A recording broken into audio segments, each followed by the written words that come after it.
सुप्रभात बच्चों, हमारी हिंदी की कक्षा में आप सभी का स्वागत है।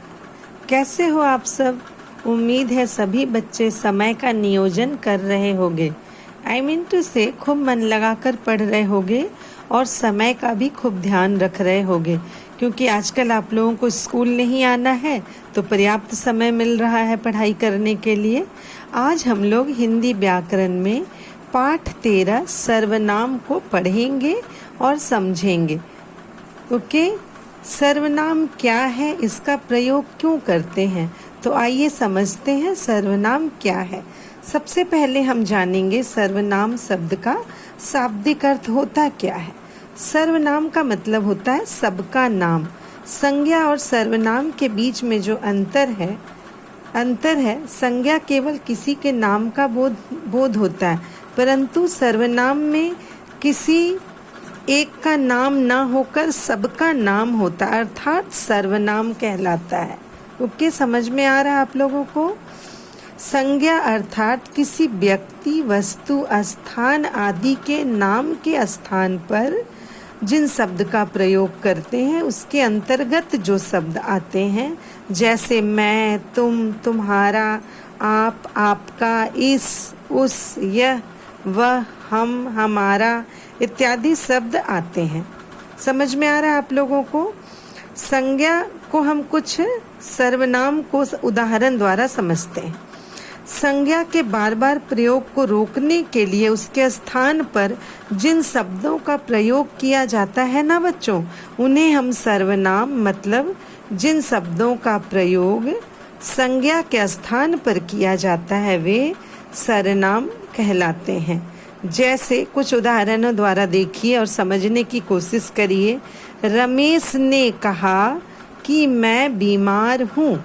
रमेश के स्थान पर मैं लिख दिया गया है ना, लिख दें अगर मैं बीमार हूँ, और मैं नाम किसका है? मेरा नाम है, रमेश का नाम है, तो रमेश के स्थान पर मैं आ गया। एक और उदाहरण से समझते हैं। देखिए आपके स्क्रीन पर आ रहा है, सभी लोगों ने कहा कि हम तैयार हैं। यहाँ लोगों के स्थान पर क्या आ रहा है? हम आ रहा है। हमने सभी लोग न कह के ये कहा कि हम तैयार हैं। हम का मतलब एक से ज्यादा। एक और उदाहरण देखिए। राधा ने कृष्ण से पूछा तुम कब जाओगे।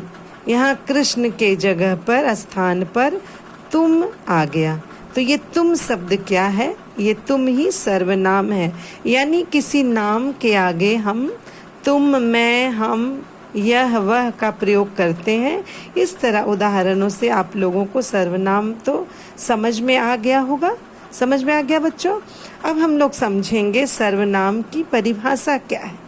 ठीक है, अगर आपको लिखने को दिया जाए कि सर्वनाम की परिभाषा क्या है, तो आप इतना इजीली समझा दीजिएगा एकदम सरल शब्दों में कि संज्ञा के स्थान पर आने वाले शब्दों को हम सर्वनाम कहते हैं। समझ में आ रहा है सबको?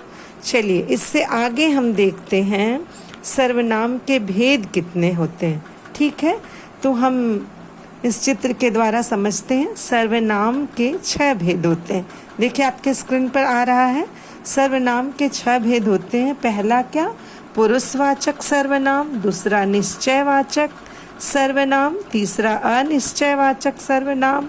चौथा है संबंधवाचक सर्वनाम।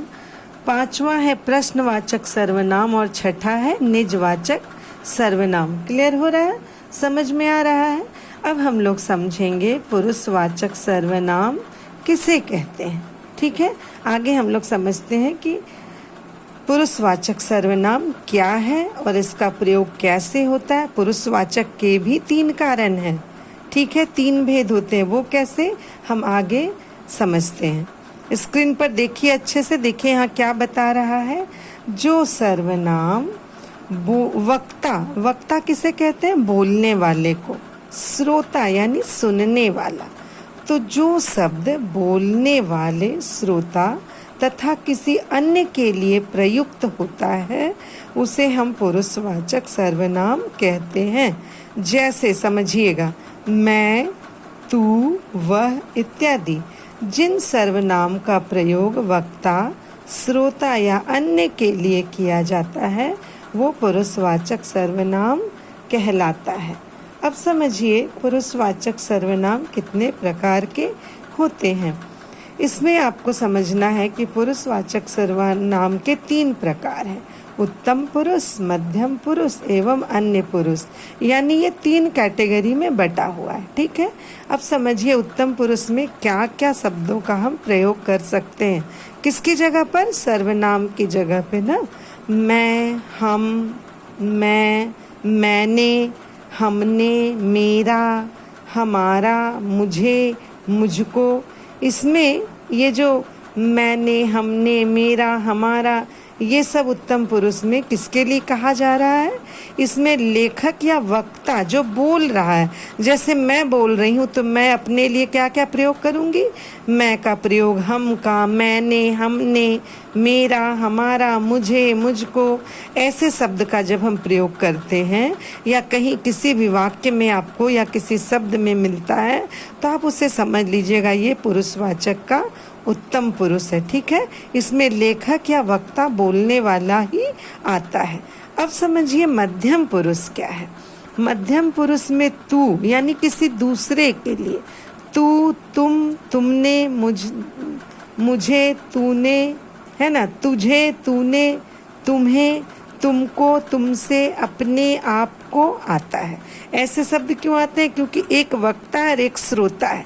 तो वक्ता जब बोल रहा है तो तू, तुम, तुमने, तुझे, तूने, तुम्हें, ऐसे शब्दों का प्रयोग किसके लिए करेगा? सुनने वाला यानी श्रोता के लिए। तो ये कहलाता है मध्यम पुरुष। क्लियर समझ में आ रहा है ना?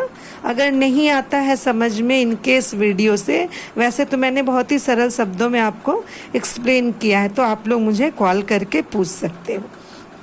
अब तीसरा पुरुषवाचक का है अन्य पुरुष। अन्य पुरुष में क्या क्या आता है? वह, यह, वे, ये, इन, उन, उनको, उनसे, इन्हें, उन्हें, उन्होंने, इससे, उसमें आता है। समझ में आ रहा है ये कैसे? जैसे 2 व्यक्ति बात कर रहा है ना, वक्ता और श्रोता, किसी तीसरे के लिए बोल रहा है ना। उन्हें जाना चाहिए, उनको लेना चाहिए, उन्हें मुझे पढ़ाना चाहिए, उनसे चलो बोल के आते हैं। ठीक है, तो ये हम जब किसी तीसरे के लिए, किसी अन्य के लिए बोल रहे हैं तो ये किस में आ गया? अन्य पुरुष में। ठीक है बच्चों, इतना तक अब तक तो क्लियर हो गया होगा। तो हम लोगों ने क्या समझा? अब तक हम लोगों ने समझा सर्वनाम है क्या, उदाहरण द्वारा समझा, सर्वनाम की परिभाषा समझी, सर्वनाम के भेद समझे। 6 भेद होते हैं ये मैंने आपको बताया।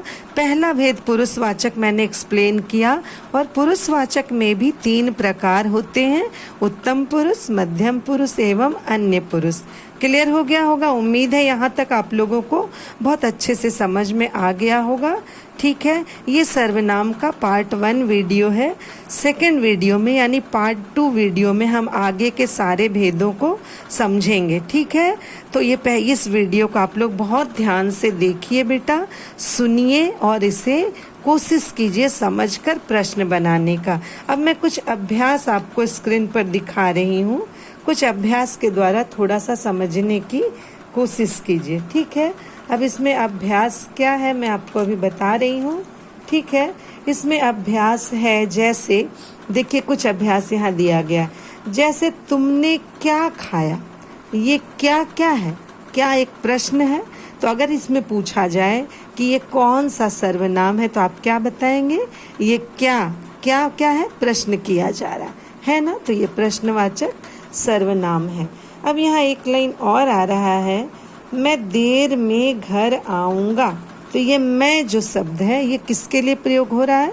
कौन सा सर्वनाम आएगा यहाँ पर बताइए? मैं किसके लिए प्रयोग करते हैं? मैं हम निजवाचक के लिए यानी स्वयं के लिए कहते हैं। ठीक है, तो मैं जो है का प्रयोग किया गया है यहाँ पुरुषवाचक सर्वनाम में। अब है उसने रमन की ओर देखा।